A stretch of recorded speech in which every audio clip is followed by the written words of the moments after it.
السلام عليكم ورحمة الله وبركاته. تعادل الأهلي مع مودرن سبورت في مباراة الدوري النهاردة، أول مباراة للأهلي.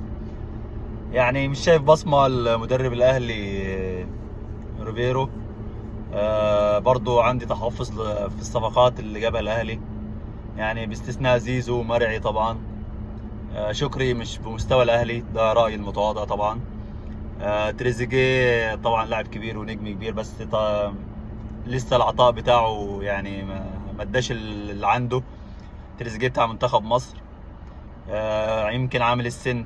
بن شرقي برضو رأيي لسه زي ما هو، برضو صفقة كبيرة كلفت النادي الأهلي راتب كبير هو وتريزيجيه. ما نحكمش على ريبيرو أول مباراة، لكن ما شايفش أي بصمة وما شايفش أي أداء. برضو شوبير مستعجل في الهدف الأولاني بتاع التعادل بتاع حسام حسن. لعب الكرة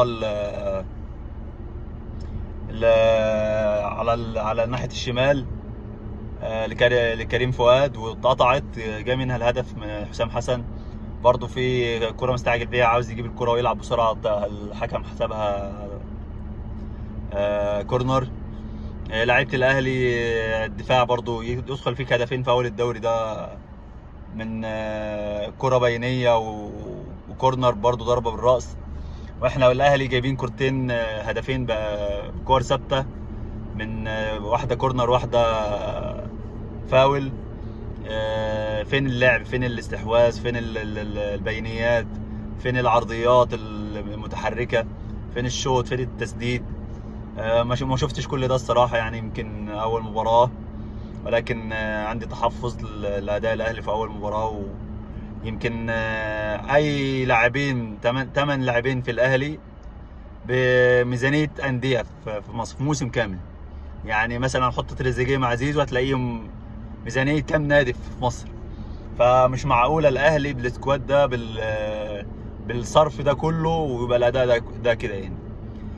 اشوف ان الاستعجال برضو في قلب المدير الفني ريبيرو، استعجال كبير، حتى رايي كان كده قبل كاس العالم.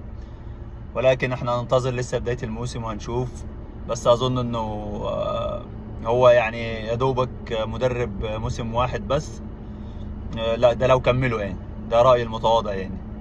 يمكن شكري اللي على ناحية الشمال ده مش مستوى الاهلي، مش شايفه مقنع. ومفيش الا مرعي، وطبعا بره داري، وما بتلعبش ليه ديانج، وما بتلعبش ليه جريدي شار. الناس دي كلها ما بتلعبهاش ليه؟ انا مش عارف يعني، انا في سبب معين ولا هو ده وجهة نظر مدير فني ولا ايه؟